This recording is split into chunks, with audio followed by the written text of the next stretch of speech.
आज त्याग का दिन है। हमारी भी भावना हो रही है कि सब त्याग कर दे आज, है ना। क्या त्याग, किस चीज का त्याग करना है?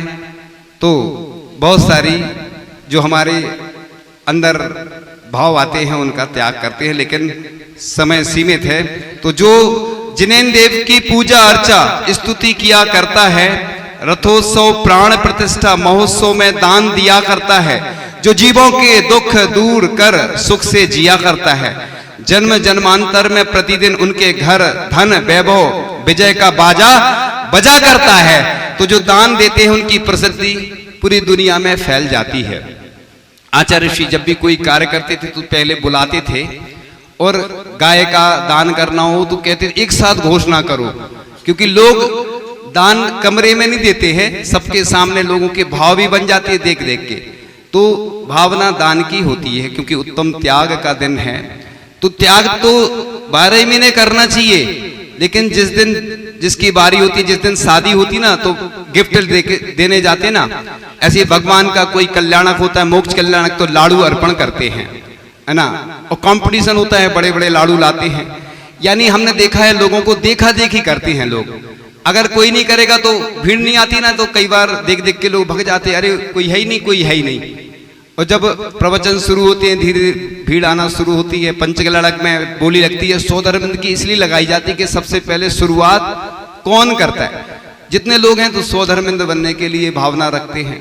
देखो, दान छोटा हो या बड़ा, कुंडलपुर का जब मंदिर बन रहा था तो एक व्यक्ति आया, आचार्य पूरा मंदिर हम बनवाना चाहते। आचार्य ने मना कर दिया। उनको बुरा भी लगा होगा कि बताओ हम तो पूरा मंदिर बनवा रहे हैं। आचार्य ने कहा कोई गरीब व्यक्ति भी 10 रुपए भी दान करता है तो उसकी भावना जुड़ती है, इसलिए दान महत्वपूर्ण नहीं होता है। जैन दर्शन में कहा है ऐसे कई लोग हैं जिनके पास बहुत पैसा है, वो करना चाहते लेकिन उनका व्यापार ठीक नहीं है तो दान नहीं ले सकते उनका। इसलिए आहार दान, पूजन आदि में समाज की जो व्यवस्था रहती है, जो धार्मिक नियम है, वही आहार दान कर पाता है, वही प्रतिमा विराजमान कर पाता है।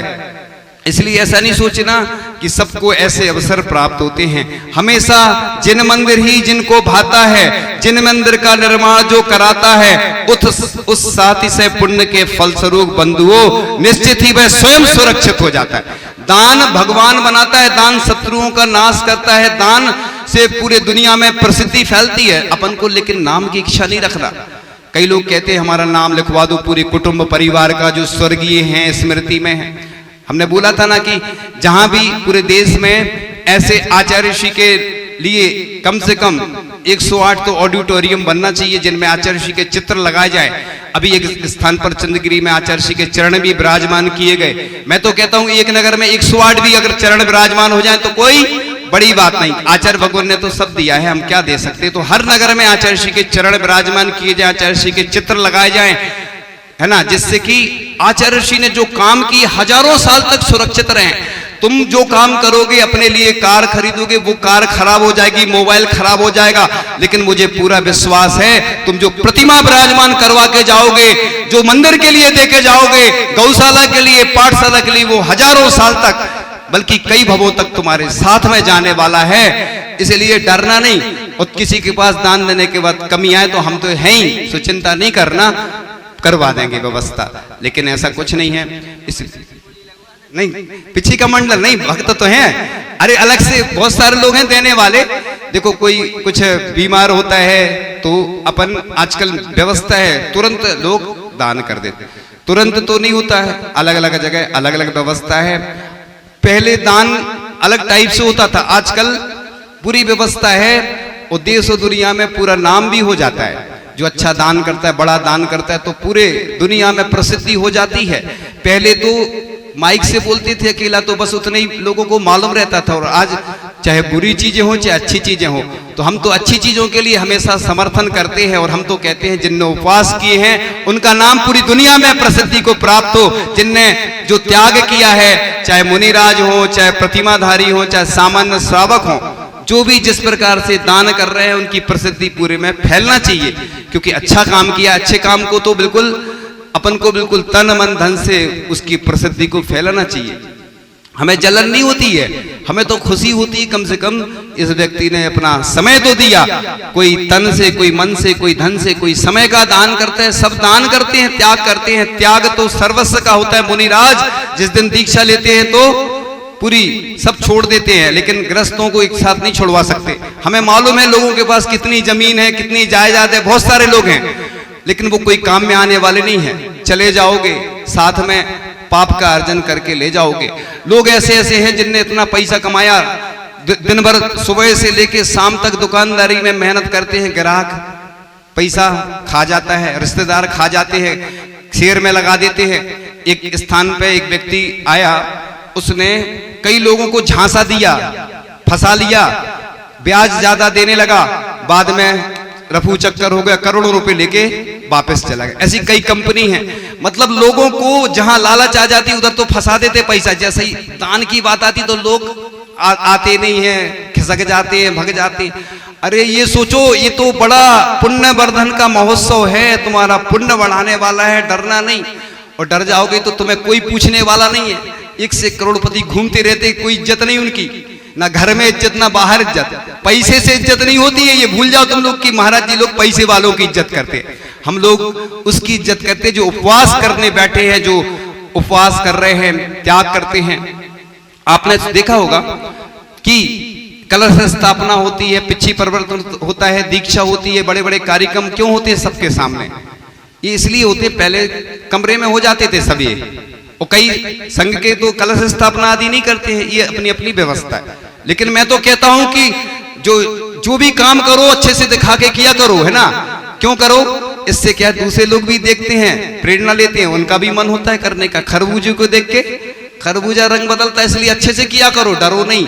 लेकिन गलत काम नहीं करना, और गलत काम का प्रचार बिल्कुल नहीं करना, उसके लिए उपगुहन स्थितिकरण है। ये गलत बात होती है कि कोई की अगर गलती हो गई तो वो स्वयं जाए, गुरु से प्रायश्चित ले, क्योंकि पाप तो उसके द्वारा हुआ है। ठीक है, वो जाके चुपचाप चर्चा कर ले। साधु भी प्रायश्चित लेते हैं, आचार्य महाराज से तो अकेले में लेते हैं। क्यों लेते हैं? क्योंकि कुछ बात ऐसी होती है सबके सामने थोड़ी बताई जाती। ये तो लोगों की खराब आदत है कि अपने अगर दोष हैं वो नहीं दिखते हैं।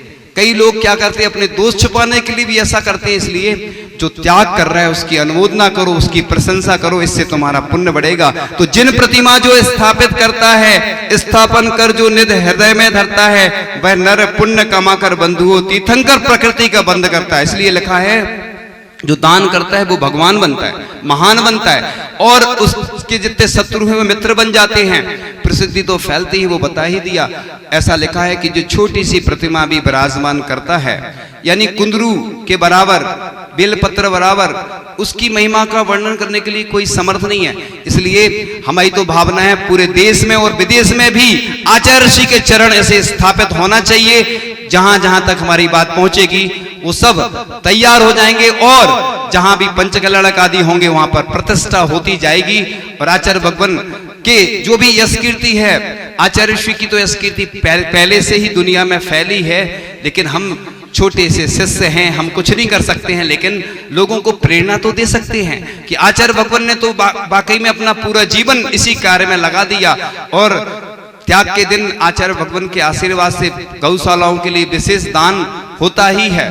आचार्य भगवान ने दान की परंपरा जीवित की है। इसलिए आचार्य भगवान ने गरीबों को अमीर बनाने का ऐसा मंत्र दिया। कई उदाहरण हैं जो हम पहले दे चुके हैं कि भाव पूजा करो, आहार भी देखो, छूना कुछ नहीं, बस इसके बारे में डिटेल आगे आपको सब मालूम है और चर्चा हो चुकी है। लेकिन ऐसे लोगों को जोड़ो। हम पूरे देश विदेश में रहने वाले सबके लिए यही बात बोलते हैं कि हमारे जो गरीब हैं समाज के, उनको रोजगार दे। अपने पैसे का कोई उपयोग नहीं होना है।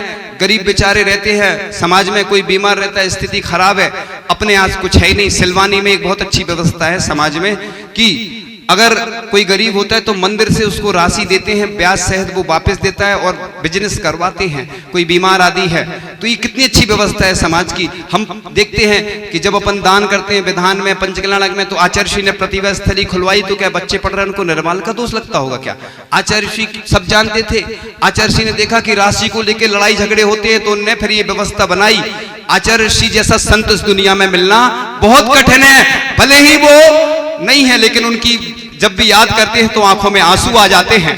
बहते हुए आंसुओं ने आंख से बस इतना ही कहा कि मुझे क्या पता था घर से निकाले जाएंगे। आचार्य ऋषि की कमी तो कोई पूरी कर ही नहीं सकता है। आचार्य भगवान ने जो काम किए हैं अब हमें उसे आगे बढ़ाना है। तो इसलिए चाहे भले ही कोई गरीब हो, अगर वो चाहता है कि हम अमीर बने तो बस वो दान करे, दान के बाद उसका जीवन अपने आप परिवर्तन होता चला जाएगा। इसलिए दान ऊंचाइयों पर पहुंचाने में निमित्त होता है। और ये नहीं सोचना कि अभी तो किया था, भोजन तो रोज करते हैं। कितने लोगों के पास मकान है, कितनी जमीन है, कितनी जायदाद है, कितना परिग्रह है। अरे हम तो कहते आज नियम ले लो, जितने लोग हैं ना, अभी महाराज जी से नियम ले लेना, हाथ खड़े करके परिग्रह प्रमाण सबको बनाना है। ये शास्त्रों में नहीं लिखा है कि खूब सारा परिग्रह रखो। मुनिराज के पास रहता है क्या, सब छोड़ देते। जो व्यवस्था है वो अलग बात है कि शास्त्र रखना है, पिछी कमंडल रखना है, लेकिन संत जब विहार करते आपने देखा होगा तो बस अपन को परिग्रह का प्रमाण बनाना, कितना सोना, कितना चांदी, कितना सब है ना, एक पुस्तक में सबको भरना है अपने अपने नियम। कभी कोई बीमार हो गया तो कम से कम मालूम तो रहेगा कि है ना। एक बार हमने चंद्रगिरी में आचार्य से कोई नियम लिया और छूट भी रखी, तो अपन छूट के साथ जो भी नियम लें छूट जरूर लें कि बीमारी की, बाहर जाने की, परेशानी की छूट है, बाकी परिग्रह प्रमाण नहीं बनाओगे, अचानक कोई मरण हो गया तो कैसी गतियों में जाओगे वो आपको सब मालूम है, सब जानते हैं। इसलिए अपन को परिग्रह का प्रमाण बनाना है। और ये जो परिग्रह प्रमाण बना लोगे, 10 लाख हरि होती हैं। हरि किसको बोलते हैं मालूम है ना? हरि लोग बोलते, शास्त्रों में हरि नहीं लिखा कहीं पे, वनस्पति लिखा है। 10 लाख वनस्पति होती हैं। अपन ने प्रतिदिन 10 का 25 का नियम ले लिया, उससे ज्यादा का त्याग। कोई 100 का ले सकता कि हम 100 टोटल लेंगे, बस 2 अलग अलग नियम होते। इसी प्रकार से हम इतना सोना रखेंगे, पूरे परिवार का नियम रहेगा। अपने हिस्से में कितना सोना आ रहा, कितना चांदी आ रहा, इससे मालूम भी तो चल जाएगा हमारे हिस्से में कितना है। बाद में बंटवारा होगा तो सुविधा हो जाएगी। तो वसीयत कहलाती अपनी, ये अपनी वसीयत पहले से तैयार करके रखो, कब क्या हो जाए नियम लेके रखो। महिलाओं के पास साड़ी रहती ना, 100, 200, 500, अरे गरीबों को दान करो। कई बार व्यापार में देखते हैं, बिजनेस में जिनकी दुकान रहती है उसमें एक्स्ट्रा जो चीज निकलती ना, बारदाना, वो बेच देते। गौशाला को दो, वो पाठशाला को दो। महिलाओं के पास भी एक्स्ट्रा रहता है, इनकम होती रहती है। जिनके पास भी जो एक्स्ट्रा धन रहता है नहीं है तो अपन को ऐसी व्यवस्था बनाओ। पाठशाला के लिए हम पूरे देश में जाते हैं, देखते हैं कि लोग 100-100, 200 रुपए ले रहे, लोग देते ही नहीं है। गौशाला की भी स्थिति ऐसा ही है। इसलिए गौग्रास के माध्यम से गौशाला में ऐसी व्यवस्था बनाएं जिससे कि गायों की व्यवस्था चलती रहे, क्योंकि गौशाला में खर्च ही खर्च होता है, पाठशाला में भी। इसलिए पुण्यार्जक बनाए जाते हैं कि जिससे कलश आदि रख के, या प्रतिदिन में तो लोग कंजूसी करते हैं, क्योंकि जब शांति धारा की बात आती है तो लोग छोटी सी राशि में नहीं देते हैं। जब बड़ा कार्यक्रम हो और कोई बड़ी योजना हो तो फिर बड़े बड़े रूप में लोग भाग लेते हैं। यानी कुल मिला के हमें ये लगता है कि लोगों का काम बस यही हो गया है कि सामने लोग देख रहे हैं तो बड़ी बड़ी घोषणाएं होती हैं, नहीं तो अगर कोई लोग नहीं हो, देख नहीं रहे हो तो कोई नहीं करता है दान। इसी प्रकार से चारों प्रकार के दान करना चाहिए। शास्त्र दान कैसे करना चाहिए तो आचार्य ऋषि को महाराज जी ने बताया था अभी कुंडलपुर में कि ताड़पत्र पर ग्रंथ विराजमान करके प्रिंट करके 2000 वर्ष तक सुरक्षित रखें। ताम्र पत्र पर, रजत पत्र पर, स्वर्ण पत्र पर भी आचार्य ऋषि ने जितनी आचार्य ऋषि का परिचय, दीक्षा आदि स्वर्ण पत्र में लिखी जाए, जिससे कि उनकी यश गाथा स्वर्ण अक्षरों में लिखी जाए। और इस प्रकार से ग्रंथों को ताड़पत्र, ताम्रपत्र आदि आदि पर विराजमान किए जाएं। प्रतिमाएं भी धातु की इसलिए बनाई जाती है कि हजारों साल तक वह जैन दर्शन की, जैन धर्म की, हमारी उम्र कितनी है, जितनी आचार्य ऋषि की थी उससे तो कम ही होगी लगभग, हमें नहीं मालूम तो है, लेकिन आचार्य ऋषि से ज्यादा मुश्किल है, क्योंकि आचार्य ऋषि ज्ञान सागर जी महाराज की लगभग 82 वर्ष, आचार्य श्री शांति सागर जी की 82 वर्ष के आसपास थी, और आचार्य ऋषि की 77 वर्ष। आपकी कितनी है? 60 के बाद कोई भरोसा नहीं, 50 के बाद भरोसा नहीं, कब क्या घटना घट जाए। कर लो सो काम, भज लो सो राम। इसलिए मेरे प्रभुवर का नाम राम, हे प्रभुवर तुम्हें प्रणाम। तो मेरे प्रभुवर कौन है? आत्म राम, और हमारे सिद्ध प्रभु राम भगवान जिन्होंने मोक्ष प्राप्त किया है। तो बस उनका नाम लेकर हम काम करते चले जाएं। इस प्रकार से आपकी यश कीर्ति पूरी दुनिया में फैलती जाए और आप अच्छे व्रत उपवास करें। पूरे देश में खबरें आ रही हैं, इतने सारे लोगों ने उपवास किए, लोग सुनकर चौंक जाते हैं। अच्छी खबर है जैन धर्म के लिए कि देखो आज भी इतनी ग्रीष्मकालीन तपन हो रही है, लेकिन लगातार लोग उपवास पे उपवास करते चले जा रहे हैं। कम से कम उनकी सेवा वैयावृत्ति करके अपना पुण्य बढ़ाओ, उनकी अनुमोदना करो।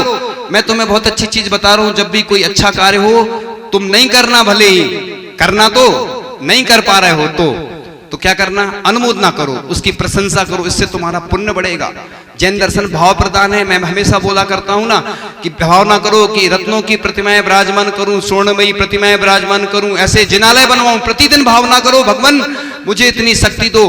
किसी की आंखें नहीं है तो वो ये भावना करे, हे भगवान मुझे दर्शन कब हो, हे भगवान मैं अस्वस्थ हूं, मैं आपका दर्शन करने नहीं आ पा रहा हूं, मेरे पैर ठीक हो जाएं और आपके वंदना करें, आपकी दर्शन करें, मेरी आंखें धन्य हो जाए जो आपका दर्शन कर सकें, मेरे कान हमेशा जिनवाणी का पान करते रहें, जिनवाणी को सुनते रहें। ऐसी भावना आप करते रहेंगे तो आपका जीवन अच्छा बनेगा। और जिन लोगों ने भी जो भी दान किया है, त्याग किया है, बड़े सौभाग्यशाली हैं, पुण्यशाली हैं, गौरवशाली हैं। उनकी गौरव गाथा हजारों वर्षों तक ऐसे ही वह जिनवाणी गाती रहेगी और जिनवाणी में उनका आगे चल करके उनका नाम भी अंकित होगा, क्योंकि ये जिन की वाणी है, यानी जिनेन्द्र भगवान की वाणी है। इसलिए आप लोग कंजूसी नहीं करना, अपना धर्म कंजूसों का नहीं है, बना दिया लोगों ने। अब कंजूसों की परंपरा खत्म होने वाली है। अब तो महादानी की कहानी ही मुख से उच्चारित होना चाहिए। ऐसे महादानी कौन हैं? क्योंकि कई लोगों घर में भी अगर अनुकूलता नहीं रहती है तो गुप्त दान करो, है ना, चुपचाप कर दिया, पता नहीं चले। आपको तो मालूम है गुप्त दान कैसे करना पड़ता है। गुप्त दान में तो और ज्यादा पुण्य होता है। घर में कोई मना कर रहा है तो चुपचाप कर दो, पुण्य तुम्हारे खाते में जाएगा, तुम्हारा वो पुण्य काम में आएगा। जब भी शांति धारा होगी, जब भी कोई ऐसा कार्य होगा तो आपका नाम अमर हो जाएगा। इसके पार्ट बाई पार्ट चल रहे हैं, इसलिए आगे के पार्ट में हम चर्चा करेंगे। इन्हीं भावनाओं के साथ परम पूजाचार्य भगवान गुरुदेव श्री ईश्वर विद्यासागर जी महामुनिराज की, परम पूजाचार्य श्री ईश्वर समय सागर जी महामुनिराज की।